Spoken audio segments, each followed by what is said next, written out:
think I'll open with an immense amount of respect for Coach Stoops and the atmosphere and the culture he's created here. I tried to tell everybody all week, but nobody would listen to me.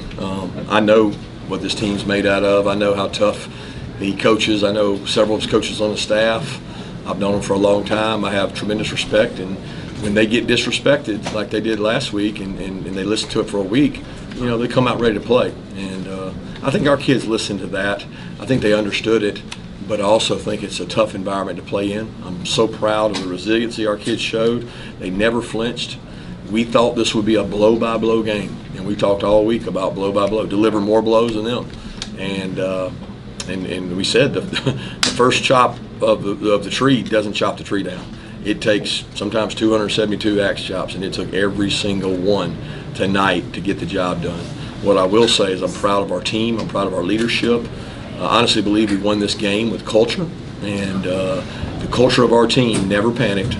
I saw more leadership tonight than I've seen all season, and you guys have asked me 1,000 questions about this team this, what about this team this. I don't know much about this team, but I found out more tonight than I've known up to this point, and that makes me extremely proud of how they responded and how they handled some difficult situations. Kirby, you always say it's very hard to win in the FCC. How important was it for your team to face this adversity early in the season and overcome it? Well, I'd rather not face it. I mean, I didn't prefer it to be that way, but I also told people all week, I knew it. I mean, we played on the road at Missouri 2 years ago. 2 years ago, I guess, 3 years ago, I don't know when it was, and then we played on the road at Auburn. I get it. When you go on the road for the first time in the SEC at night and you keep a team in the game, you don't start fast. It's going to be a challenge, and we responded to the challenge. And the best thing is we got a lot of things we can work on. Any idea of the severity of what takes them? I was told ankle and knee, but I don't know which is worse or how bad it is. I don't know much about it. Kirby, you guys have come up here in November and had these kind of tussles. Is there something stylistically about Kentucky that's a difficult matchup for you up here? I don't know that. I mean, stylistically, they're physical, and that's always a tough style. They play really well. I feel like against us, I got a lot of respect for Mark. His defense does a great job. They do a really good job. They're good football coaches. There's not like a weakness. You don't look out there and go, oh, they got this in special teams. They got this. I think people looked a lot at like last year's game, and a lot of things happened bad for them early in last year's game, and it kind of snowballed and got away from them. And I know playing up here that can happen to you. Like there were moments that it was starting to slide for us, right? Penalties, things happening, but we were resilient, man. We responded to it, and that's the true sign of a great fighter is not how hard you punch, but what punches can you take. Kirby, I saw you go over and embrace Vandegrift and also Jamon, and there were some pretty long embraces. You shared some words. What was it for you just to be able to see them again? I love those kids. Those kids were tremendous for our program. I mean, we don't probably win 2 national championships back to back without those 2 guys. I mean, Brock did all kinds of things to help our team, scout team. He was a competitor. I mean, the guy cried in my office when he told me he had to leave. It ate away at him, and I'm really happy for him. And Pop as well. Pop and I had a great relationship, and we were fiery with each other at times, but he was also a tremendous leader, and I just respect Pop. With the injuries that you guys have in this game, how important is the bye week just coming up for you guys to kind of rest and recover, getting ready for Alabama? Yeah, I don't know that we can rest and recover. I mean, that's what people think bye weeks mean. We got to find a way to improve and get better. We were really beat up coming into this game. Specifically at one position, and it was a really tough week for us. And got a lot of respect for the guys that stepped up and played. What'd you make of the way your defensive line played today, specifically Terry and Dawkins? I have to watch it and see. I mean, I felt like he played good, but I mean, I can't say without seeing the tape. I know he played more snaps than he's ever played. Christian Miller, Nas, I mean, they manned up and played a lot of snaps. We knew going into the game if we couldn't get 3 and outs and they were going to sustain drives, it was going to be a tough game. We were going to have to score on offense because we didn't have the players to play a 70, 80 snap game defensively, and it kind of turned out that way. That we had to, we're just beat up right now. Xavier McLeod returns. How big was that for the defensive line? It was good. I don't know how he played, but it gave us, I don't know how many he gave us, 15 snaps. I'm guessing maybe 20. I don't know, but I'm glad he was able to go, and the training staff did a tremendous job to get him back to that point. You You said you learned a lot about your team today. From your perspective right now, what's the biggest thing you learned? Toughness, resiliency, response, leadership. They give you an explanation on Jalen's penalty? I think they said he drove him into the ground. Jalen didn't feel like he did. I mean, Jalen's not a violent person in regards to that, but they said he kind of finished him and drove him into the ground. I actually never saw it. I don't know. What change did you see with the offense in the second half? Or kind of a slow first half? Well, I thought we got on rhythm a little bit. When we hit plays, we were able to do some drop back passing. We hit a couple plays. We went fastball with it, but we never really found any rhythm the whole night. You know, and that's disappointing because we're a better offense than we played to tonight, and I can't answer why. I have to watch it and see, but we're better than we played to. How big was Trevor on that one touchdown drive you had tonight? Oh, huge. The guy ran. I mean, he made something out of nothing about 8 times. I mean, some of those were some of the best runs we've had all year because people standing in the hole unblocked, and he's making a miss and getting extra yards, and there's a lot of respect for the way he played. To go back to the defense, how did you see the resiliency from that group, like I said, as banged up as they were, and keeping Kentucky out of the end zone, holding the 4 field goals? Yeah, I felt like it was a bend but don't break kind of scenario. You know, kept giving up plays, but you know, the one thing I thought Schumann and the defensive staff did a tremendous job game planning. I thought he called a really good game. He helped our players. A couple drives or penalties would have been punts and not 3 points, and I think the game would have been better for us. But I'm proud of the way they played. They bowed their neck when they had to, and we took away a lot of shots. They are a shot team, and they have extremely fast wideouts, and I thought we covered the shots well. Are you concerned about penalties right now? Yeah, I think everybody in the country is. I watched games today, and it was like crazy, and we're higher than we've ever been. I watched all these games; they're higher than they've ever been, and I'm like, what's going on?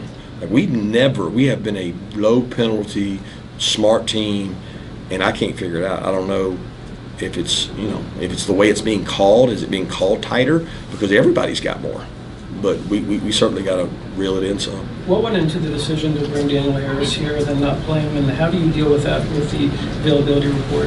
What's the protocol for such a situation? Daniel was available tonight. It's the coach's decision. It's my decision. Are you worried the offense is playing with fire a little bit with the slow starts and kind of, both games the defense is on playing time with for fire? The offense? Define playing with fire. Not scoring in the first half? Right, not scoring. Yeah, I wouldn't call that playing with fire. I'd call it not playing. Right? Like playing with fire is like, I guess you're talking about dangerous. I'm talking about playing with your hair on fire and playing hard. I do think they play hard. I think that we have a really good offensive staff. We have a really good offense. We have people around them, and we got a good quarterback. We got to do a good job and go out and execute. And I mean, say what you want about Kentucky's defense. Kentucky's defense is pretty good to me. We'll judge that at the end of the year. I think people are looking at it the wrong way of the South Carolina game. I actually think Kentucky's got a really good defense, and I think Clemson's got a really good defense, and I think we got a really good offense. So we got to do a better job of starting faster. How much will playing under the lights here in the atmosphere help your guys, especially the young guys who've never experienced it, as you go to Bryant-Denny? Well, we get to go to Bryant-Denny and many other places on the road this year, so it's going to be an adventure every time we go out on the road. I mean, it's a tough schedule, guys. When we got it, I knew it. I mean, the first game I pointed at was Kentucky because everybody was talking about the other 3 on the road. I'm like, guys, we're going to go to Kentucky on the road. And people just don't credit them because of they had turnovers against South Carolina. They didn't play real good against South Carolina. That team was going to play tonight, and they did, and we responded. What did you see from Carson tonight in terms of resiliency? Well, Carson is a great leader. He didn't panic. He made plays when he had to. Let's look. The last drive of the game, he had to go play and make throws. He did. He ran the ball. He put us in the right plays. He's a really good football player that we put a lot on and asked to do a lot. We got to do a better job protecting him, and we got to put him in better situations. How important was Jalen for you guys tonight, kind of heating up Vandegrift, especially with the defensive line being thin? I think he did a good job. I don't know. I don't get to see it as much. I mean, I thought he was back there in the backfield a lot. He's playing really hard. He is a natural-born leader, and he's affecting people on the sideline with positive energy and loves the game. So, the kid is just a remarkable kid. Did you get a chance to watch any Alabama in an early game today, just your next opponent? No. I mean, I watched a few games. I don't think I even saw that game. That's the last thing on my mind right now. Is it more challenging with a night game? Like, you have to, like, so much downtime before it. Like, what are you guys doing to try to, like, make sure you... Both teams have to do it, so it's kind of balanced, you know. It's not like one of them doesn't have to do it. So I talked to Mark about it. They do things, we do things. I mean, to me, the only thing the night thing does is bring the atmosphere up a little higher because fan base is sometimes inebriated. Coach, what went into the decision to take that delay of game right there instead of kicking a 47-yard field goal? What all are you going through your mind right there? Yeah, we're sitting there thinking if we miss it, where they get the ball, and if they miss it, they still need a touchdown to win. It's a long field goal. They can block it and score. Bad things can happen. We can punt the ball, play with our defense, which we think is really strong. We think we got a great 2-minute defense. We can also punt and milk the clock. Field goal is going to be 3 or 4 seconds. If that ball hits the ground and rolls like we wanted it to, the game may be over or closer to over, and just felt like it was a safer play. And during that time, that last 2 minutes, was someone in your ear, or were you just eyeballing it on the clock the whole time? Because it kept sort of changing, and there was a penalty, and there was, situationally, the last 2 minutes, the clock. I don't understand what you're asking. Was someone talking to you from the booth? The situation's changed slightly because of the penalty. We're always talking from the booth. But they weren't counting you down or anything? Counting down on what? Seconds. How much would be left if you punted? How much this? Oh yeah, we do that every time. That's standard operating procedure, 100%. I mean, we knew once they had the review, they got us a little bit on the review because when they reviewed it, they had called timeout. They didn't tell us they took the timeout away. So we had a mishap in that we went up there to snap the ball thinking it had been a timeout so the clock would be stopped. So Carson snapped the ball with 10 to 12 seconds that would have gone off the clock, which is a huge mistake. Just infuriates me that we did it, but it happened, and it was a little bit of a communication error because we assumed there was a timeout. Once they went to the review of the fumble, there was not a timeout, and they were going to start the clock. Well, Carson wasn't thinking the clock was going to start. Therefore, the game could have been over or closer to over, and that's something I take a lot of pride in that we just screwed up. But that has nothing. I mean, your question is, were we talking about it? Yeah, we were talking about it. If we got one more first, we'd have been really close. 4 straight games where you guys haven't given up a touchdown. You guys talk about keeping opposing teams out of your end zone. Why do you think you guys have been able to execute that and keep that at that level? Good red zone defense and staying away from explosives. I mean, look, football's hard these days. Our defense takes a lot of pride in how they play. I think our defensive staff does an incredible job. They work really hard on game planning for people, and I mean, we're going to play better and better offenses. We got to get better and better, but it's pretty hard to do. I mean, I don't know if anybody in college football has been able to sustain that. It's just hard. Time for one more question. Call it, give the ball to Branson in that situation with the touchdown.